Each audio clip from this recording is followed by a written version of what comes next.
T max cafe, one of the best profitable franchise business I have ever seen. अब मैं ऐसा क्यों बोल रहा हूँ, तो चलो आज मैं आपके साथ शेयर करना चाहता हूँ।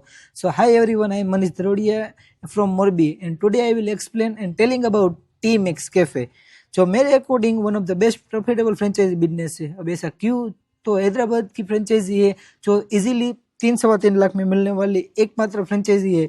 इसके साथ हमें कुछ इंस्ट्रूमेंट मिलता है जो डेली बेसिस पर हमको बहुत अच्छा काम मिलता है, ठीक है। एंड इसके अलावा मैं बात करूँ तो इसके साथ ही हमको बहुत सारी फ्लेक्सिबिलिटी मिलती है, जैसे कि मेनू में फ्लेक्सिबिलिटी मिलती है, प्राइस में फ्लेक्सिबिलिटी मिलती है, जो मेरे अकॉर्डिंग इसका प्लस पॉइंट है। एंड इसके अलावा जो मेन पॉइंट मेरे को लगा वो ये है कि हमको है ना रॉयल्टी पे नहीं करनी पड़ती है। मतलब आप फ्रेंचाइजी ले लो, आप खुद ओनर है, one of the best part ever. And after service भी इनकी बहुत अच्छी है।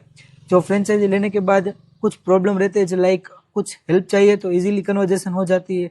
सो लो बजट में मोर प्रॉफिट वाला कोई बिजनेस करना है तो T max is one of the best. Thank you.